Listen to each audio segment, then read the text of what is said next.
John Paul Rai, coming to you from Tokyo, Japan. Today I'm going to talk about J.J. Abrams, director of Star Wars Episode 9, and how he called out the Phantom Menace by name. We'll talk about the Phantom Menace, talk about a couple of things. Here's the article. Okay, we see here, Esquire asked J.J., over the last couple of years since The Last Jedi came out, I've been writing a lot about the response to that movie and some of the toxic fandom around Star Wars in this new era. And there are some fans who take issue with the filmmaking, other fans who take issue with some of the more progressive themes. I'm curious, how do you watch the response to Star Wars movies change in the modern era compared to maybe the prequel series or how fans originally responded to them?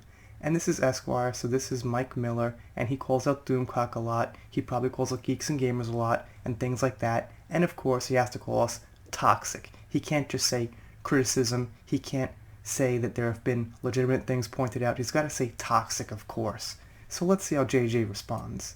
I think the bigger question is, how has everything changed? Okay. The reaction to Star Wars, the increased attacks, the increased negativity, the Fandom Menace, as they call it, that is not unique to Star Wars, obviously. And I think we live in a time where if you're not being divisive, you're not creating something that's aversive, quick bait, sometimes you just don't quite feel like you're playing the game. I always love Star Wars because it's got a huge heart, and that's why we love Star Wars. It has a huge heart, and what you guys did was you took out that heart and you inserted some kind of political mess. You inserted characters that don't have a heart. You inserted cardboard into something that had a heart. That's the problem. Did I always believe in it and agree with every single thing that happened in every movie? Whether it was the prequel's original trilogy, I knew he was going to say no. But do I love Star Wars? Yes. So for me, I hope, and I'm surely, naively, we can return to a time where we give things a bit more latitude. We don't have to agree with every single thing to love something. It's not about agreeing or disagreeing. It's about the quality and the thought and the respect, most foremost, the respect that goes into something. I don't know anyone who has a spouse or a partner or any family member or any friend who loves and agrees with every single thing that that person is and does.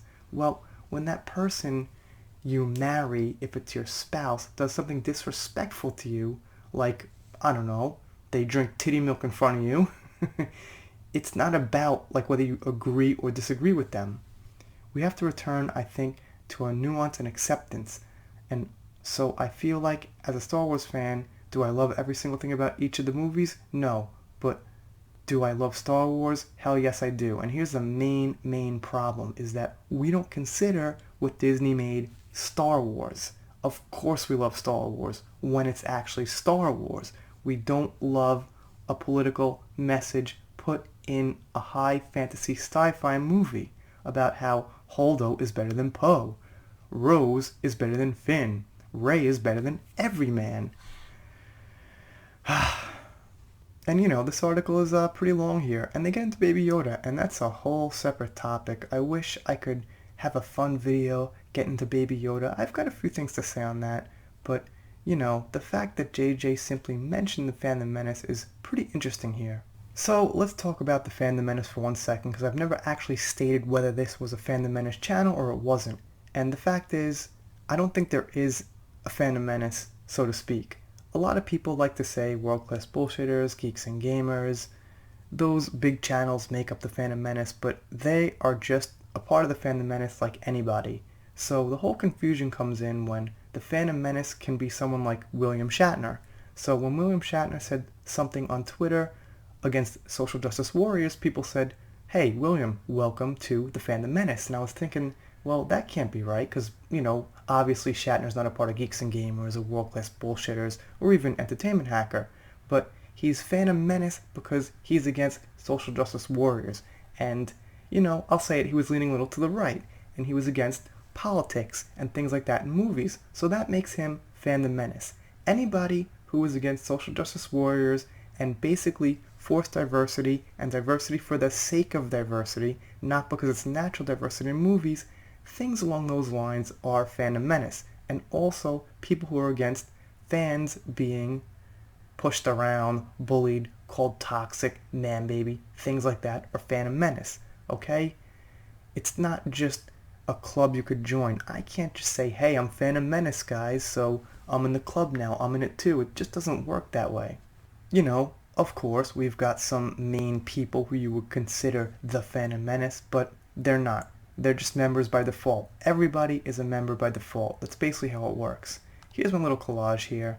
You know, I got Mary Mayhem, I got Proper, I got Jeremy, of course, Doomcock, Josiah, John Talks, got Rookie Critic, Abu Nas, Stephanie B, Ruthie, Mark with that a C. I got myself right there, of course. Fandom Collective, Ivan Ortega. You know, these people just represent people who agree with each other. They just happen to come together and have the same ideas and the same messages we want to push. And those messages are saying, well, we don't want messages in our movies. We want movies. We want sci-fi and sci-fi. We want good character writing. We don't want women to be exclusively written to be better than the men because, well, in the 80s, the men were on top. We just want the natural stories to come the way they are.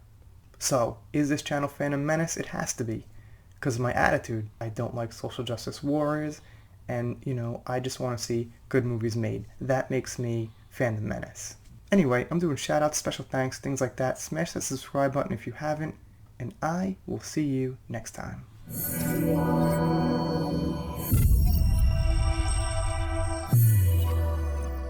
If you are not subscribed to this channel, The Entertainment Hacker, what are you waiting for? Smash that subscribe button now.